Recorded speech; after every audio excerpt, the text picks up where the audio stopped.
एक शेर और एक हाथी की कहानी। एक बार एक जंगल में एक शेर अकेला बैठा हुआ था।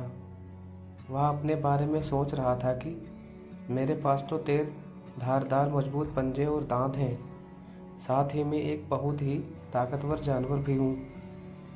लेकिन फिर भी जंगल के सारे जानवर हमेशा मोर की ही तारीफ क्यों करते रहते हैं।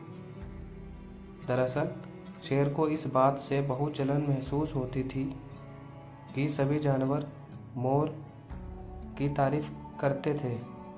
जंगल के सभी जानवर कहते थे कि मोर जब भी अपने पंख फैलाकर नाचता है तो वह बहुत सुंदर लगता है। यही सब सोचकर शेर बहुत दुखी हो रहा था। वह सोच रहा था कि इतना ताकतवर होने पर भी उसकी तारीफ नहीं करता, कोई उसकी तारीफ नहीं करता है। ऐसे में उसके इस जीवन का क्या मतलब है। तभी वहाँ से एक हाथी जा रहा था। वह भी काफ़ी दुखी था। जब शेर ने उस दुखी हाथी को देखा तो उसने पूछा, तुम्हारा शरीर इतना बड़ा है और तुम ताकतवर भी हो, फिर भी इतने दुखी क्यों हो? तुम्हें क्या परेशानी है? दुखी हाथी को देखकर शेर ने सोचा कि क्यों न मैं इस हाथी के साथ अपना दुख बांट लूं। उसने आगे कहते हुए हाथी से पूछा कि क्या इस जंगल में ऐसा कोई जानवर है जिससे तुम्हें जलन होती हो और वह तुम्हें हानि पहुंचाता हो?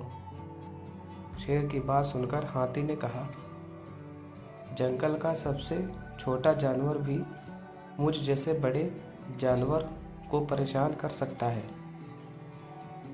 शेर ने पूछा, वह कौन सा छोटा जानवर है? हाथी ने कहा, महाराज, वो जानवर चींटी है। वह इस जंगल में सबसे छोटी है, लेकिन जब भी वो मेरे कान में घुसती है तो मैं दर्द के मारे पागल हो जाता हूँ।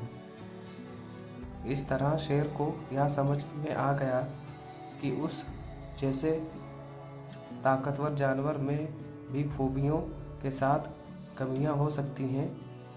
इससे शेर के मन में उसका खोया हुआ आत्मविश्वास फिर से बढ़ गया और उसने मोर से जलन करना बंद कर दिया।